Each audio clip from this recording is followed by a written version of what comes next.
여러분 한 주간 잘 지내셨습니까? 지난주에는 제가 가족들과 함께 휴가를 다녀왔습니다. 그래도 온라인으로 함께 또 예배를 드릴 수 있어서 참 감사했습니다.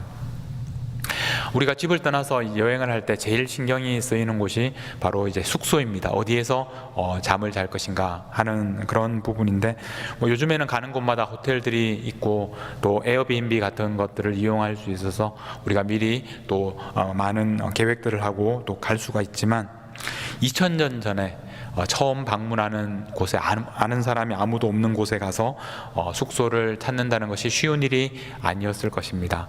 오늘 말씀에 보면 이 바울이 복음을 전하기 위해서 여행을 하고 있었는데, 바울에게 이제 이렇게 말한 사람이 있었습니다. 15절 말씀입니다. 그와 그 집이 다 세례를 받고 우리에게 청하여 이르되, 만일 나를 주 믿는 자로 알거든 내 집에 들어와 유하라. 내 집에 들어와서 거기 유하라 라는 말입니다. 자기의 집을 열고 다른 사람을 초대하는 것, 그리고 그 사람을 내 집에 머물게 하는 것은 사실 쉬운 일이 아닙니다.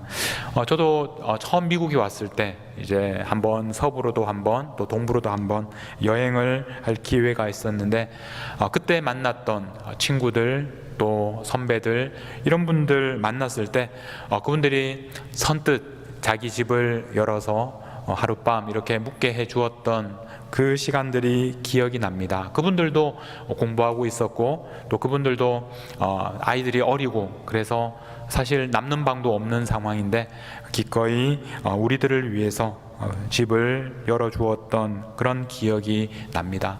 시간이 지날수록 지금 와서 생각해 보니까 그때 그분들이 얼마나 큰 헌신을 했고 또 얼마나 사랑하는 마음으로 또 우리를 받아주었는지를 다시 한번 생각하게 됩니다.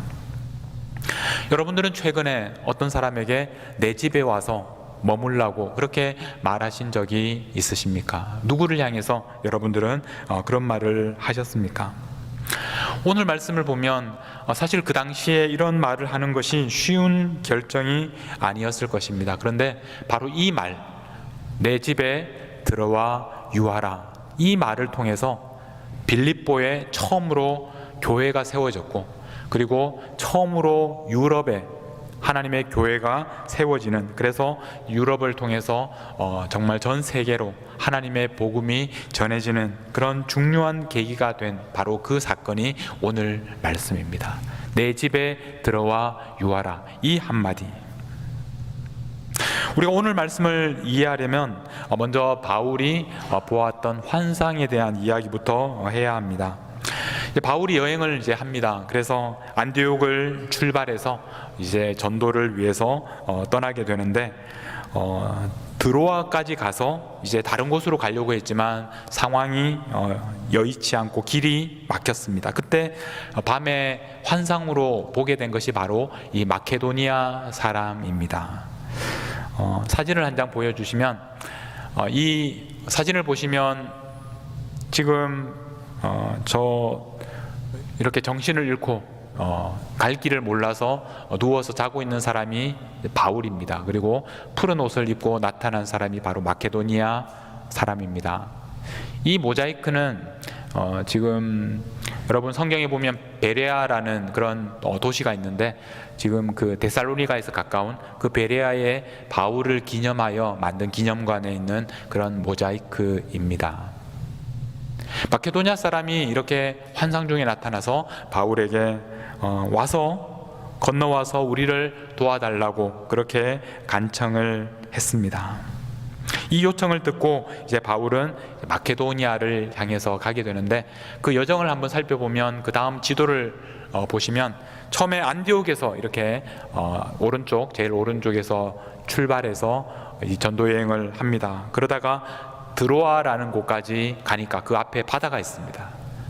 바울은 이 바다를 건너서 저 건너편에 있는 지역이 마케도니아 지역입니다. 오늘날로 말하면 그리스 지역입니다. 그러니까 지금 바울은 터키 지역에서, 오늘날로 말하면 터키 지역에서 전도를 하다가 그곳에서 길이 막혔는데 어느 날 하나님께서 환상을 보여주시기를 마케도니아 사람이 와서 우리를 도우라라고 하는 환상을 보게 되었습니다. 그래서 그 환상을 보고 드로아에서 배를 타고 건너갑니다. 그래서 네오폴리스라는 도시에 도착을 하고 거기에서 조금 떨어진 빌립보라는 도시로 갑니다. 이 빌립보에서 결국 이 온 마케도니아와 아가야 지방에 하나님의 복음이 전해지게 된 것입니다. 자, 이렇게 바울이 환상을 보고 마케도니아 사람이 와서 도와달라고 하니까 순종해서 건너갑니다. 자, 그러면 빌립보에 갔는데 어떤 일이 일어났을까요? 마케도니아 사람이 환상 중에 나타나서 도와달라고 했으니까 빌립보에 도착하면 사람들이 막 이렇게 도와달라고 바울을 찾아와야 하지 않겠습니까? 수많은 사람들이 바울을 찾아오고 복음을 듣고 회개하는 역사가 일어나야 하지 않겠습니까? 아마 바울도 그런 것을 기대했을 것입니다. 그러나 놀랍게도 아무 일도 일어나지 않았습니다. 오늘 말씀 12절에 보면 거기서 빌립보에 이르니 이는 마게도냐 지방의 첫 성이요 또 로마의 식민지라. 그 뒤에 뭐라고 하느냐 하면 이 성에서 수일을 유하다가, 그렇게 되어 있습니다. 수일을 유하다가 거기 가서 며칠을 지내고 있는데 아무 일도 없습니다.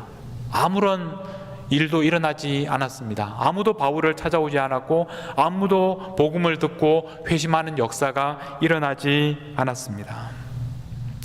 여러분, 우리가 흔히 오해하는 것 중에 하나가 뭐냐면 우리가 하나님의 뜻에 순종하여 우리가 하나님의 뜻에 순종해서 어떤 일을 결정하면 홍해가 갈라지듯이 모든 문제가 단번에 해결되고 우리의 병도 낫고 또 경제적인 문제도 해결되고 우리의 모든 문제가 해결될 것이라는 그런 오해들을 우리는 가지고 있습니다. 하나님이 원하시는 대로 순종해서 내가 저 학교에 들어가기만 하면, 내가 이 직장에 들어가기만 하면 모든 일들이 순조롭게 풀려서 승승장구하게 될 것이다. 그래서 사람들이 나를 인정해주고 또 하나님께서 나를 위해서 새로운 길을 열어주실 것이다. 우리는 그렇게 생각을 합니다. 하나님이 원하시는 사람과 내가 결혼만 하면 나는 정말 행복한 가정을 이룰 수 있을 것이다. 그런 오해를 하고 있습니다. 그러나 현실은 그렇지 않습니다. 막상 우리가 하나님의 뜻에 순종하고 어떤 일을 결정하고 어떤 직장에 들어가고 어떤 사람과 결혼하고 그 중요한 결정을 한 다음에도 아무런 일이 일어나지 않을 수 있습니다. 아무런 변화가 없습니다. 그때부터 우리는 처음부터 다시 가장 밑바닥에서부터 가장 작은 일에서부터 하나씩 단계를 밟아서 정말 하나님께서 원하시는 일을 만들어가게 되는 것입니다. 바울도 마찬가지입니다. 하나님께서 환상까지 보여주셨는데 그러면 빌립보에 가면 무엇인가 대단한 일이 일어나야 할 것 같은데 아무 일도 일어나지 않았습니다. 며칠이 지나서 바울의 이 상황을 바꾼 것은 바로 기도였습니다. 13절 말씀을 보시면 안식일에 우리가 기도할 곳이 있을까 하여 어디로 갔느냐 하면 문 밖 강가로 나갔습니다. 여기서 이 문 밖이라는 것은 집 밖을 나갔다는 뜻이 아니라 성문 바깥이라는, 그 도시 바깥이라는 뜻입니다. 거기에 갔더니 거기 앉아서 모인 여자들이 있어서 그 여자들에게 말하기 시작합니다.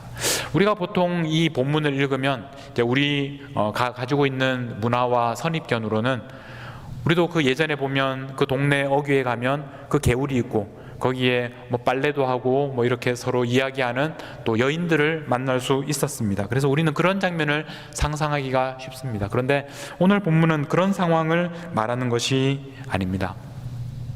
그 당시에 이 시 당국에서 허가하지 않은 새로운 종교는 성 안에서 예배를 드릴 수가 없습니다. 그래서 성 밖에서 예배를 드려야 했는데 그 당시에 예배를 드리는 장소가 어디냐면 바로 강가입니다.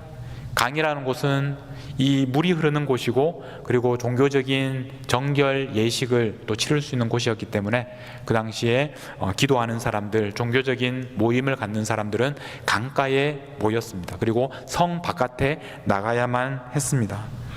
그래서 사도 바울도 그 당시에 이 빌립보에 유대인들이 별로 없어서 회당이 없었기 때문에 함께 기도할 사람들을 찾기 위해서 이 성 바깥으로 나간 것입니다. 그곳에서 여인들을 만났는데 이 여인들은 하나님을 알고 있었고 또 하나님을 예배하는 그런 사람들이었습니다. 자, 이제 이렇게 바울이 기도하는 곳을 찾아 나갔는데 그곳에서 여인들을 만났습니다. 사실 이 장면도 바울이 예상하지 않았고 또 기대하지 않았던 그런 상황이었을 것입니다. 왜냐하면 바울이 지난 이 마케도니아로 건너오기 전에 환상을 보았는데 그 환상 속에서 보았던 사람이 여러분 남자였을까요? 여자였을까요? 아마 우리는 오늘 이제 여자들을 만났기 때문에 여자였을 수도 있겠다라고 생각할 수 있겠지만 환상에서 봤던 그 사람은 남자였습니다. 남자가 도와달라고 해서 왔으니까 남자를 만나야 하는데 강가에 갔더니 여자들이 있었습니다. 그런데 바울은 그럼에도 불구하고 이 여인들에게 복음을 전하기 시작했습니다. 그들에게 복음을 전했을 때 이제 놀라운 역사가 시작되었는데 14절에 보면 두아디라 시에 있는 자색옥감 장사로서 하나님을 섬기는 루디아라고 하는 한 여자가 말을 듣고 있을 때 주께서 그 마음을 열어서 바울의 말을 따르게 하셨다고 말씀합니다. 루디아라는 여자를 만나게 되었습니다. 그리고 하나님께서 루디아의 마음의 문을 열어주셨습니다. 루디아라는 여인의 그 당시 사진은 없었을 테니까 지금 사용하고 있는 그림을 한 장 보여주시면 좋겠습니다. 이렇게 생긴 여인이었을 겁니다. 보면 이 붉은색 이렇게 옷감을 두르고 있는데 아마 이 루디아가 이 자색 퍼플 옷감을 이렇게 취급하는 그런 상인이었기 때문에 그랬던 것 같습니다. 이 루디아라는 여인에 대해서 오늘 이렇게 소개를 합니다. 두아디라 시에 있는 자색 옷감 장사였고 또 하나님을 섬기는 사람이었다. 이 여인은 지금 빌립보에서 원래 사는 사람이 아니라 어디 출신이냐면 두아디라 시 출신입니다. 이 두아디라 시는 그 당시에 이런 자색 옷감을 염색하고 또 그것을 판매하는 무역하는 곳으로 유명했던 곳인데 지금 지도를 보시면 두아디라가 어디에 있느냐면 지금 소아시아 지역, 터키 지역에 있습니다. 그리고 저 위쪽에 보시면 빌립보, 지금 바울과 루디아가 만난 곳이 빌립보입니다. 사실은 지금 바울은 이 소아시아 지역에서 복음을 전하다가 길이 막히니까 환상을 보고 바다를 건너서 저 빌립보까지 갔습니다. 그런데 이 여인은 도리어 두아디라 시에서 이 자색 옷감을 파는 그런 여인이었습니다. 여기 좀 전에 지도를 다시 한번 보여주시면 이 두아디라는 우리가 성경에서 요한계시록의 7교회 중에 하나이기 때문에 우리가 잘 기억하고 있습니다.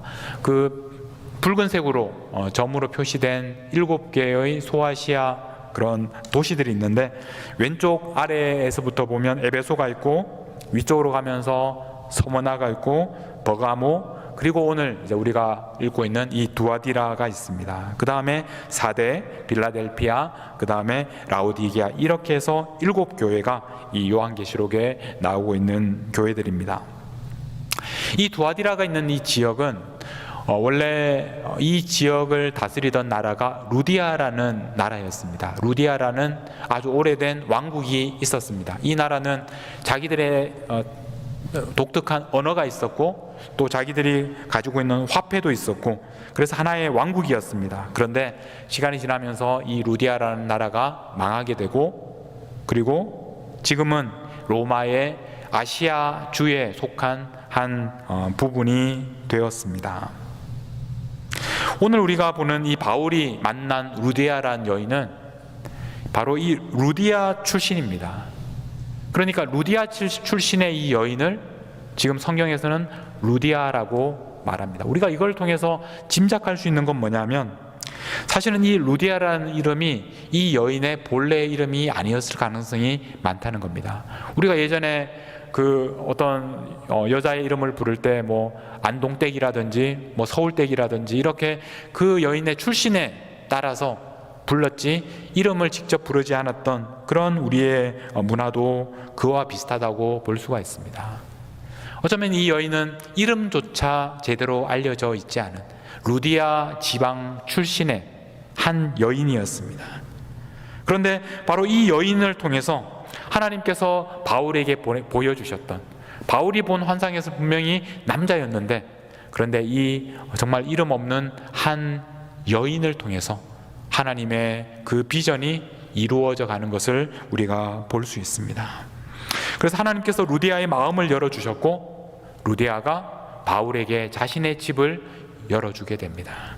이 순서가 중요합니다. 하나님이 먼저 루디아의 마음을 열어주셨습니다. 그 결과 루디아는 바울에게 자신의 집을 열어주게 되었습니다. 15절 말씀입니다.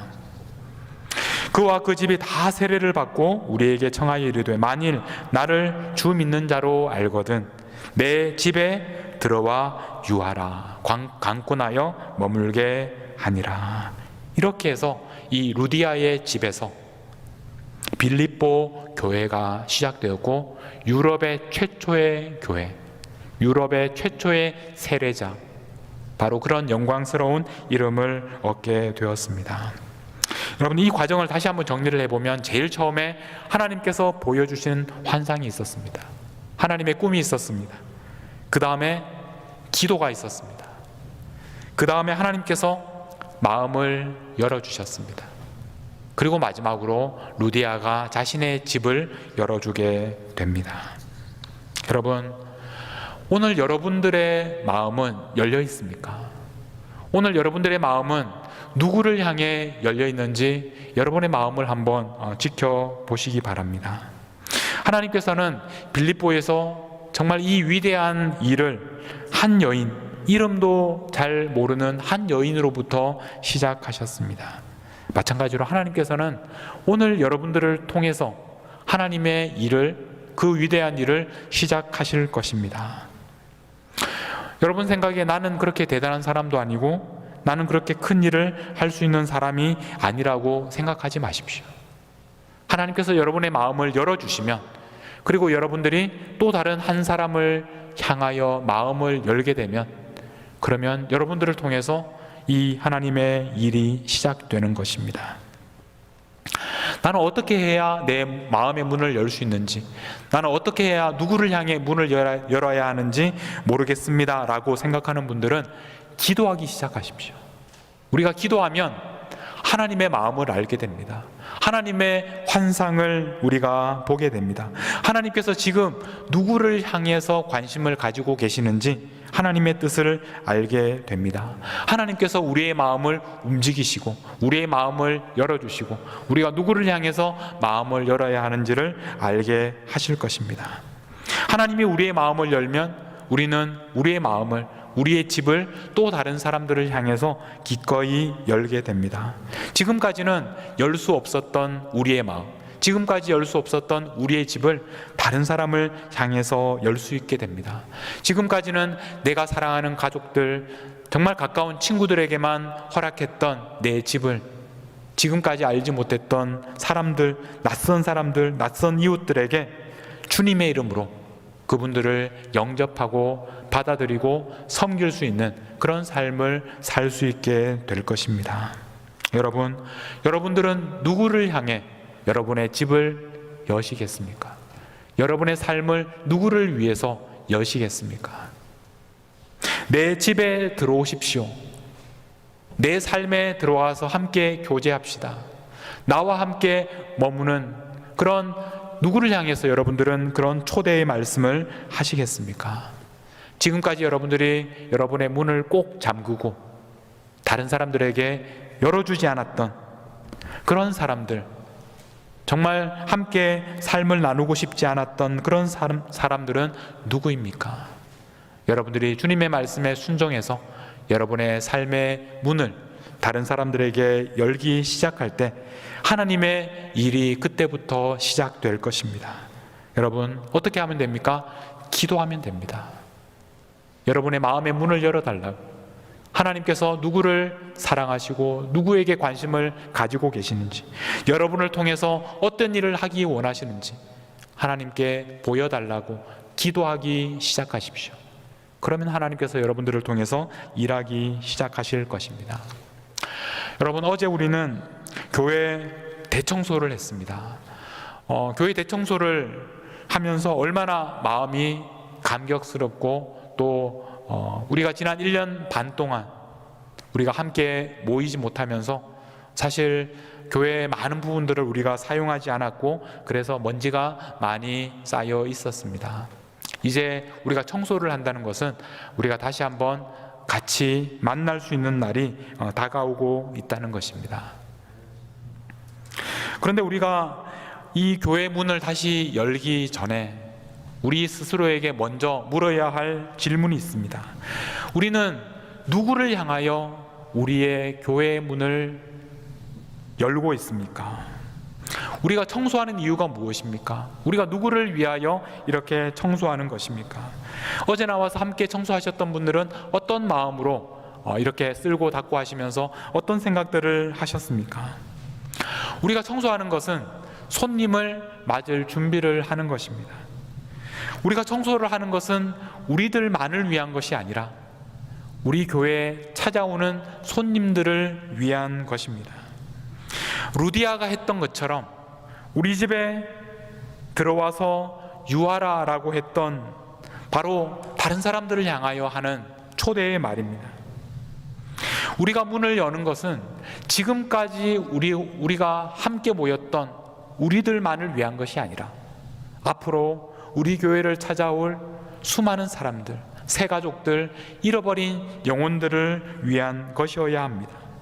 여러분, 우리는 문을 열 때 예전에 함께 모였던 사람들만 다시 다 돌아오십시오 이런 마음으로 문을 여는 것이 아니라 잃어버린 수많은 영혼들이 우리 교회를 찾아올 수 있도록 우리는 우리의 문을 열어야 합니다. 왜냐하면 하나님께서 그것을 원하시기 때문입니다.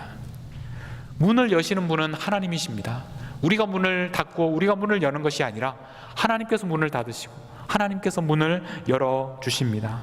하나님께서 우리의 마음을 열어주시는 것입니다. 하나님께서 우리 교회의 문을 열어주실 것입니다. 누구를 위해서 열어주십니까? 바로 지금도 하나님을 만나야 하는 그 잃어버린 영혼들을 위해서 하나님께서는 우리 교회의 문을 열어주시는 것입니다. 여러분, 우리가 어떻게 이 하나님의 일에 동참할 수 있겠습니까? 하나님께서는 바울에게 이 일을 시키시기 위해서 하나님께서는 환상을 보게 하셨습니다.